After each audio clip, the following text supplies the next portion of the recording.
On here to give my thoughts on some wrestling-related news topics that have been going around recently, and obviously the main one being is the WWE Monday Night Raw versus TNA Impact on January 4th, 2010.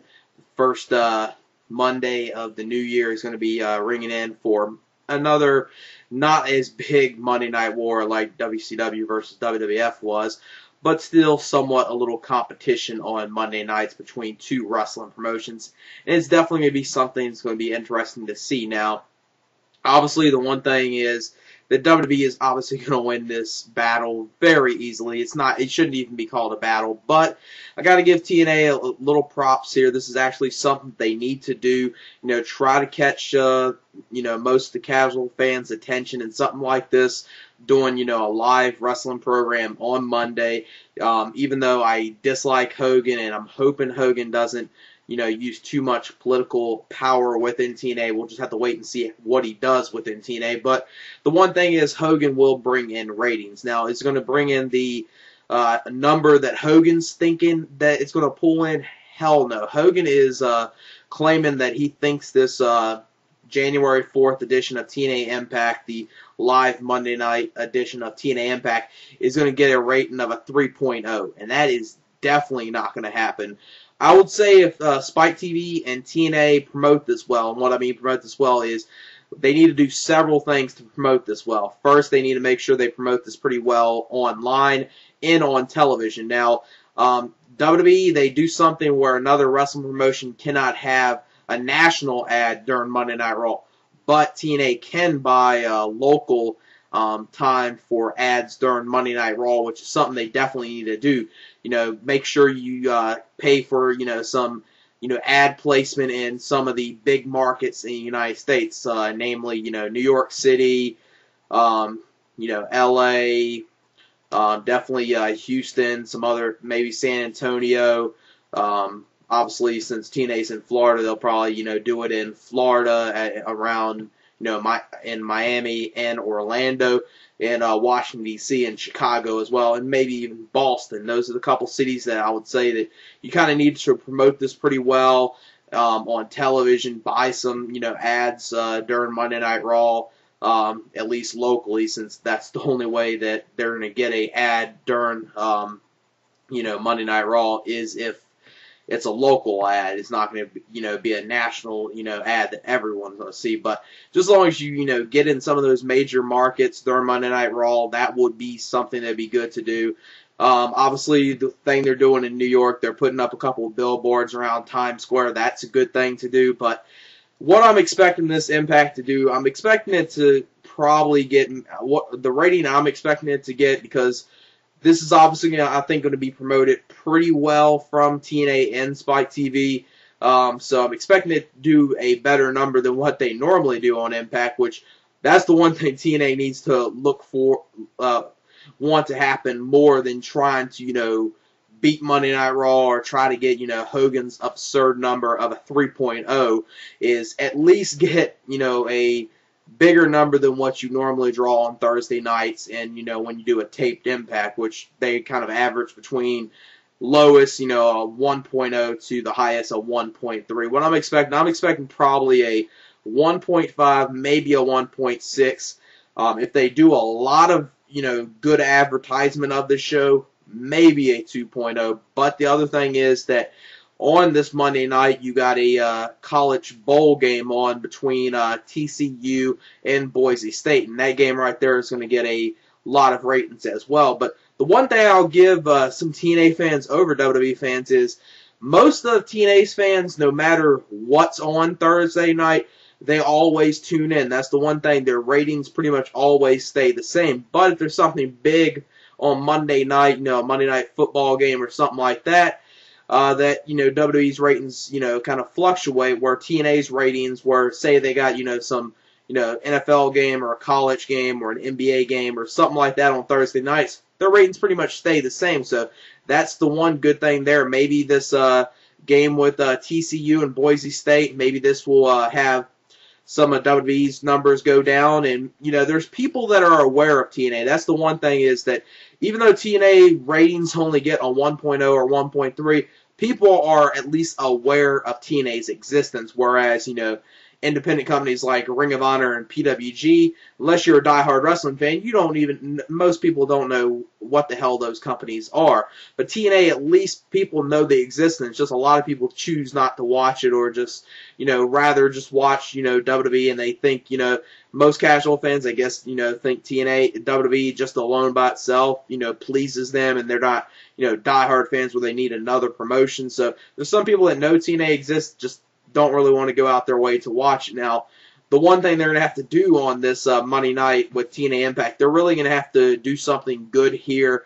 They're going to have to make it probably one of their best Impacts ever. Put on, at least I would say, 1 or 2 pay-per-view quality matches. Put on a great X Division match to maybe start the show, or maybe have it at the beginning of the 9 o'clock hour, but I don't think they'll put a match there. What I'm thinking is they'll probably have Hogan or something right around the 8:58 to 9:03 time to kind of have, somewhat, people be switching around, maybe, just switching to Monday Night Raw and, past Spike TV and see that Hogan's in the ring. Some people might say, hey, what's going on here? Might need to check this out. So they're going to have to do something there where every single, beginning of an hour, they're going to have something that people that aren't, that don't just tune in for TNA, just tune into TNA, people that maybe have never seen the product before, have stuff, maybe familiar faces. But the one thing they need to do on this show is make sure they don't use it as a show to just promote the old guys like Sting and Hogan. Make it, kind of push the show the young guys in the X Division, make AJ look good on the show, and at the same time, kind of, use your bigger guy, your big names to kind of bring in people to tune into your product. Then they'll kind of say, hey, I like what, what Hogan's doing here. I like what Sting's doing here.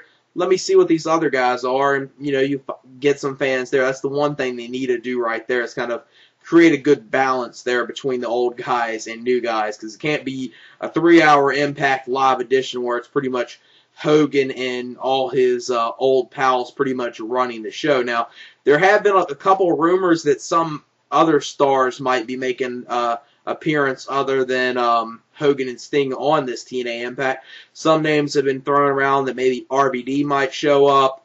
But the thing is, with RVD, he's at this moment, he will say, the only thing he has said that he will be open to the idea of going to TNA, but it would have to be, a very light schedule, and they would have to pay him pretty well. So I would say with RVD, it's definitely worth paying the money, because he's definitely one of those guys that a lot of fans like, and I think it would be worth paying him the money to just have him, work a light schedule with TNA, have him work the schedule Hogan's going to do or Sting's been doing, have him work that type of schedule. Now, Kennedy, there's been, over the last couple months, a lot of us probably expected Kennedy to go to TNA, but right now it seems like Kennedy is focusing more on his acting career right now, so it doesn't look like that's going to happen.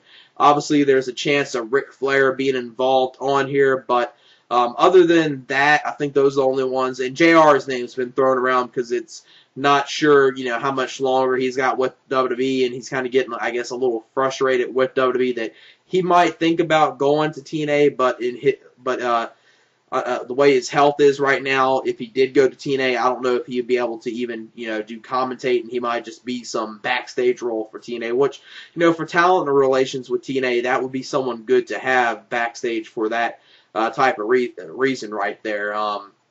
It's going to be interesting to see how this TNA Impact is, and obviously WWE, to counter this now, there's been rumors of them countering this with doing a 3-hour Raw, which if I was WWE, I think that is the dumbest idea to do right there, is to try to counter TNA with a 3-hour Impact. Just do your regular 2-hour live Raw, because the one thing is that if WWE does the 3-hour Raw, if they do, compared to the 2-hour Raw, the 3-hour Raw isn't going to look like it's going to kill Impact compared to the 2-hour Raw that will look like it's going to kill Impact. Because the one thing that does hurt WWE a lot when they do these 3-hour Raws is the first hour does so poorly it hurts the whole overall rating, whereas, the first hour does like a 2.5 or a 2.6, and the other 2 hours, do a 3.6 to maybe a 3.8, and it just hurts the rating overall. So WWE wants to have a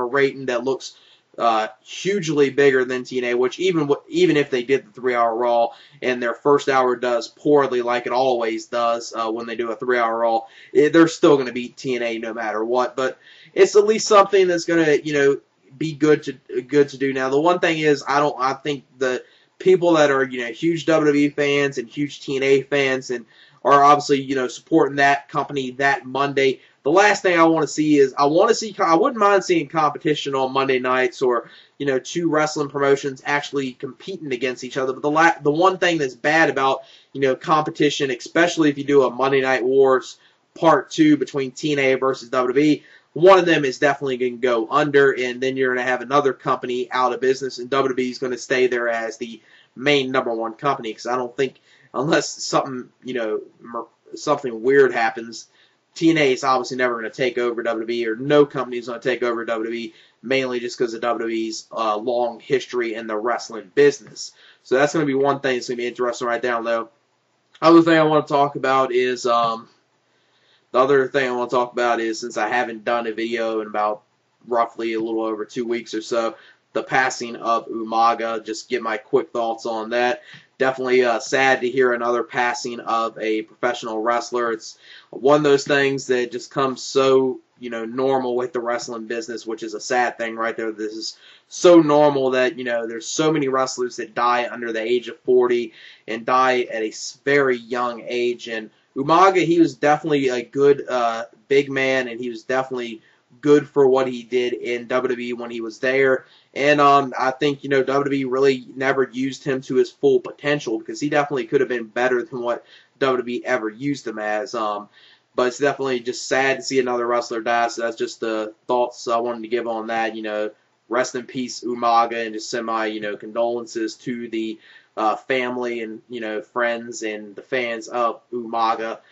And another thing I want to talk about is the young superstars that are being pushed in WWE. A couple, younger wrestlers are starting to get pushes in WWE. Now, I'm going to kind of give these two guys the TLC pay-per-view this Sunday and see what they can do. At this point, they haven't really proved too much with me, but I want to at least give them a shot at this Sunday's TLC pay-per-view and then see what they do on there, especially the main one, which is the complete shocker of Sheamus getting a world title shot against John Cena at the TLC pay-per-view in a tables match.